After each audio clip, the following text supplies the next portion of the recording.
En su segundo viaje para conquistar el Tahuantinsuyo, Pizarro descubrió Tumbes y cerca de allí tuvo un encuentro con una mujer gobernante de la etnia de los Tayanes, a la que llamó Capullana. Pero esa es otra historia. Ahora nos situamos en el tercer y definitivo viaje de Pizarro.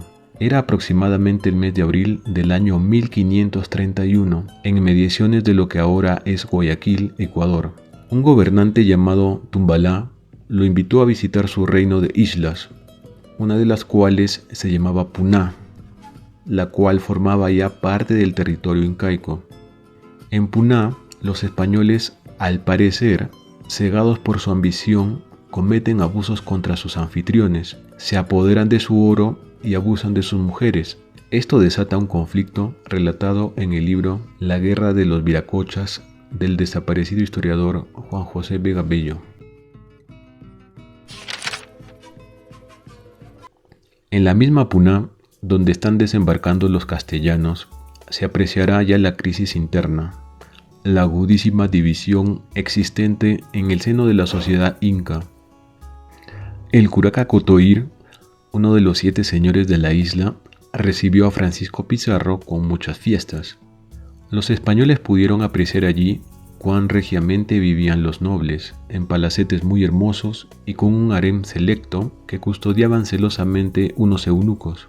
Un templo a Timpal, dios de la guerra, se levantaba en medio de la ciudadela principal.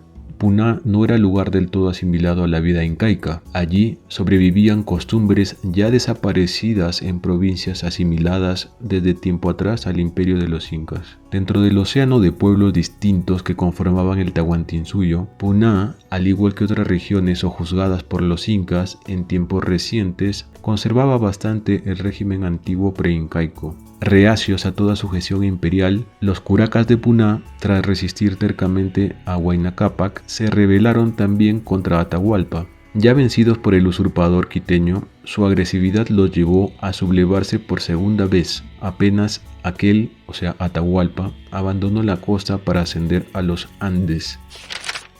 Mientras Atahualpa reiniciaba la lucha contra su hermano cusqueño, los punaeños se alzaron contra la guarnición incaica.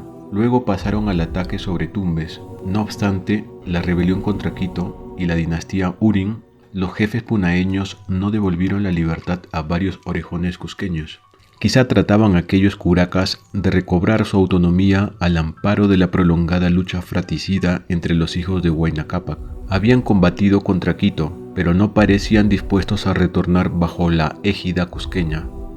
Los caciques lugareños deseaban sin duda recuperar todos sus privilegios, fueros que habían sido disminuidos con la presencia de las autoridades imperiales incaicas. Los tumbesinos fueron derrotados por los punaeños en esa pequeña guerra litoral. Atahualpa no había dispuesto de tiempo suficiente para bajar otra vez a la costa y restablecer el orden en estas zonas, pues estaba embebido en la organización de las grandes campañas militares contra el Cusco. El triunfo punaeño significó que 600 tumbesinos fueran llevados como siervos a Puná, con sus mujeres e hijos.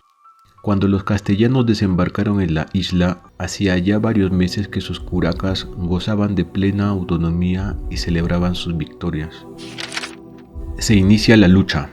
Fue precisamente a los 2 meses del triunfo punaeño sobre Tumbes que llegaron a esa isla fuerzas expedicionarias españolas. Una vez allí instaladas, rodeadas del asombro y desconfianza de los nativos, se leyó el famoso requerimiento, con lo cual quedó ese sitio asimilado al imperio español, sin sospecharlo siquiera los curacas punaeños. Poco antes los españoles habían puesto en libertad a unos cuantos orejones cusqueños, despidiéndolos con grandes obsequios. Fueron ellos los primeros en repartir en tierra firme las noticias sobre el inesperado acontecimiento. Puede creerse que estos orejones fueron capturados y muertos por las huestes de Atahualpa, pues que se sepa no llegaron al Cusco, pero alcanzaron sí a propagar extrañas nuevas sobre el retorno de los seres misteriosos que salían del mar emergidos de la espuma de las aguas. Los primeros abusos de los castellanos en cuanto a oro y mujeres, así como la visita que hizo el curaca de Tumbes,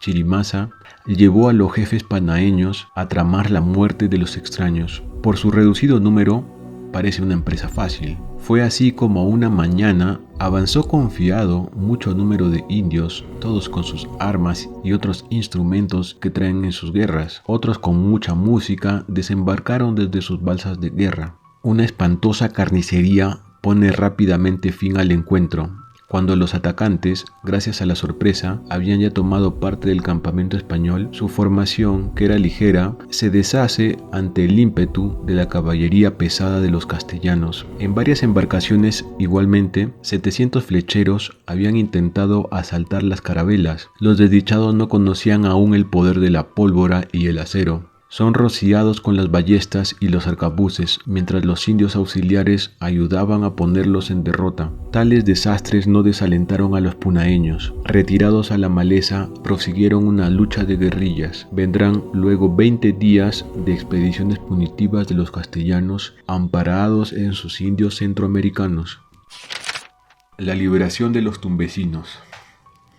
Para sofocar la resistencia, Francisco Pizarro decide liberar a los esclavos tumbesinos. Estos, con su crecido número y su odio a Puná, serán poderoso auxilio. Cieza de León cuenta cómo, amparados por los españoles, saquearon y se vengaron de los Puná. Con su socorro, se logra restablecer un orden mínimo en los principales puntos de la isla. Lo último se consigue sobre todo cuando los españoles entregan a los tumbesinos 10 curacas punaeños. Se regocijaron torturándolos, decapitándolos y quemándolos, usos comunes todos en las guerras antiguas. No obstante, en el fondo ha sido difícil dominar a los rebeldes. El valiente Hernando Pizarro, joven hermano del jefe de la conquista, está herido en la rodilla y le han matado a su caballo. 4 españoles caen en esos días combatiendo con los punaeños.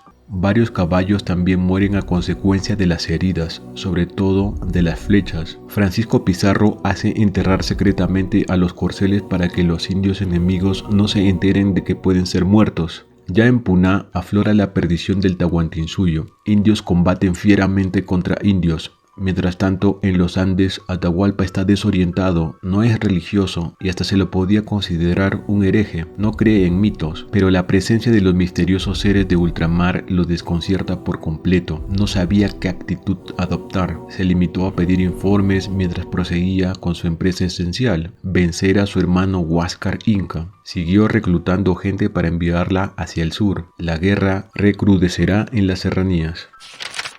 Buenas noticias para los españoles. Los tumbesinos liberados en Puná serán excelentes informantes, pues Felipillo y los demás intérpretes oriundos de la costa norte del Perú conocían su lengua. Se enteraron así los cristianos de los azares de las guerras civiles entre Huáscar Inca y Atahualpa. Supieron allí cuán ferozmente se batallaba en los Andes, cosa que dicen las crónicas animó sumamente a Pizarro, quien sabía cuánto le importaron a Hernán Cortés semejantes guerras para ganar como ganó el Reino de México. Los informes de esta guerra civil aliviaron la tensión existente entre los españoles. Al Perú se iba a hacer rico y no había sino un modo de lograrlo: a la fuerza.